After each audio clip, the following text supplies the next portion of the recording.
Next topic, petty cash book. Petty cash book is a book which is used for the purpose of recording expenses involving small amounts. Petty cash book is maintained by impressed system.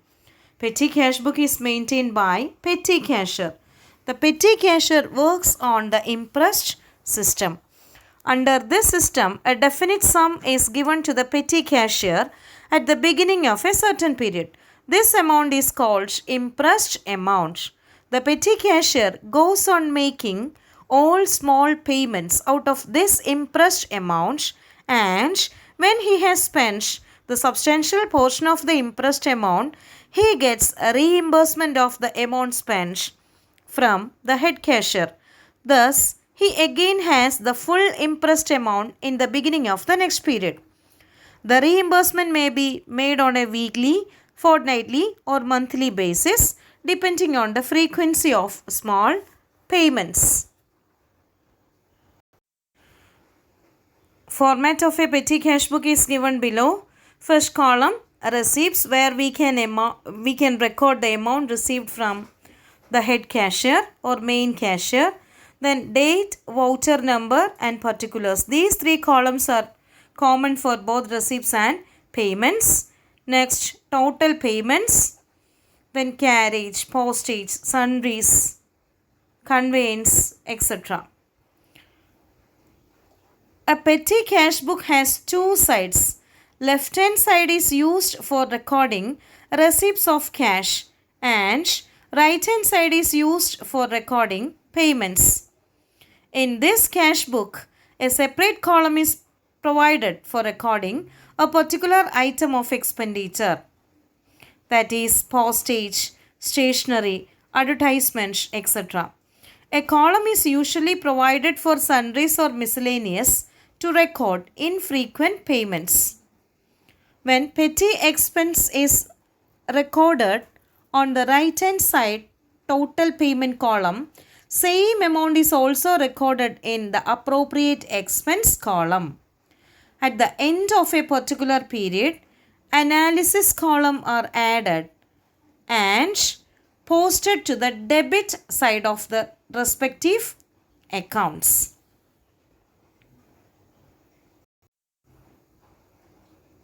A petty cash book generally has a number of columns for the amount on the payment side.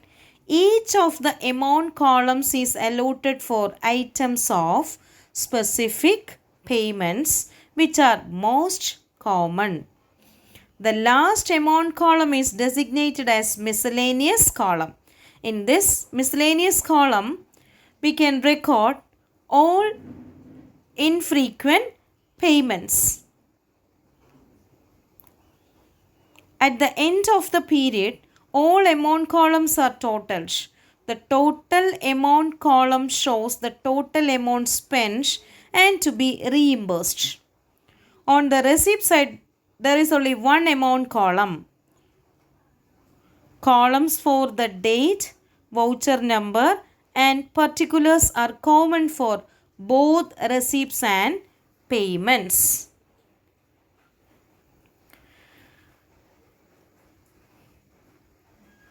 Question: from the following information, prepare petty cash book for the month of May 2014. Impressed amount is rupees 2000. May 2nd, auto fare 55. Then May 3rd, courier services 40. May 4th, postal stamps 105. Then May 5, erasers, sharpeners, pencils, parts, etc. to 225. May 6, speed post charges 98. May 8, taxi fare 195. Then again on May 8th, refreshments 85. May 10, auto fare 60. May 12, registered postal charges 42. May 13, telegram 134. May 14, cartage 125. These are the expenses. Impressed amount is rupees 2000. That is the amount received from main cashier. Then expenses are auto fare, courier services, postal stamps, erasers, sharpeners, etc., speed post charges, taxi fare, refreshments, auto fare, registered postal charges, telegram, cartage. We have to draw separate amount columns for each expenses. This is the petty cash book. First column, a receipt. In this column, we can enter the amount received from the main cashier. In this question, that amount is rupees 2000. Impressed amount rupees 2000. That is the amount received from main cashier. Date May 1st. In particulars column, write it as balance brought down. Balance brought down. That is the balance in the beginning of the period. Impressed amount rupees 2000 is the balance in the beginning of the period. Balance brought down. Put that amount. Write that amount in receipts column. Receipts rupees 2000. This particulars column is common for both payments and receipts. Balance brought down rupees 2000. Next, expenses. May 2nd, auto fare rupees 55. In particulars column, write it as auto fare. Enter that amount in total payments column rupees 55. Again, enter that amount in conveyance column. That is common for auto fare, taxi fare, bus charge, etc. Then second expense, courier services. Courier services rupees 140. Write it as courier services or courier charges in particulars column. Then write that amount in total payment column and carriage and cartage column. Carriage and cartage column is common for all carriages and courier charges. Next, postal stamps. In particulars column, write it as postal stamps and write that amount in total payment column and postage and telegram. Then erasers, sharpeners, pencils, parts, etc. Total payment column 225 and write that amount in one more column, that is printing and stationery. All these items are stationeries. Erasers, sharpeners, pencils, etc. all are stationeries. Then speed post. Speed post rupees 98. Particulars column speed post. Total payment column 98 and postage and telegram column 98. Then taxi fare.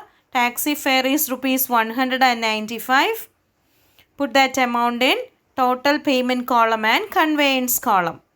Then refreshment rupees 85. That is the refreshment to customers and employees. Rupees 85. In total payment column rupees 85 and miscellaneous column rupees 85. Then again auto fare rupees 60.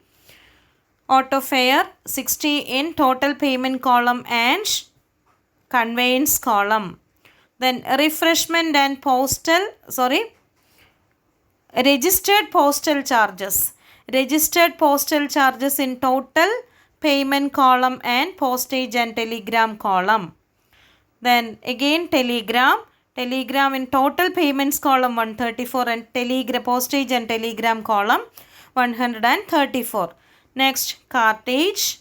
In particulars column, write it as cartage 125 and enter that amount in total payment column and carriage and cartage column 125. Next, balancing. A petty cash book is balanced at the end of the month or a specified period. The columns for the payments and expenses are totaled and the total equals of the total in the total payment column. Total payment column 1264. Next we have to total each expense column.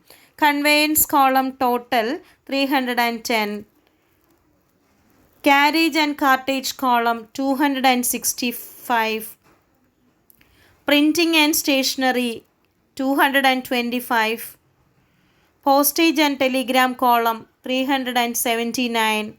Miscellaneous column 85. These expenses column, total of all these expense columns should be equal to the total payment column. 1264 is the total of total payment column. Next, balancing. Before balancing the account, write the amount on receipt side as total of both total payments and receipts column. Next step, take the difference of receipt and total payment column. 2000 is the amount of receipt side and total payment is 1264. Balancing figure 736.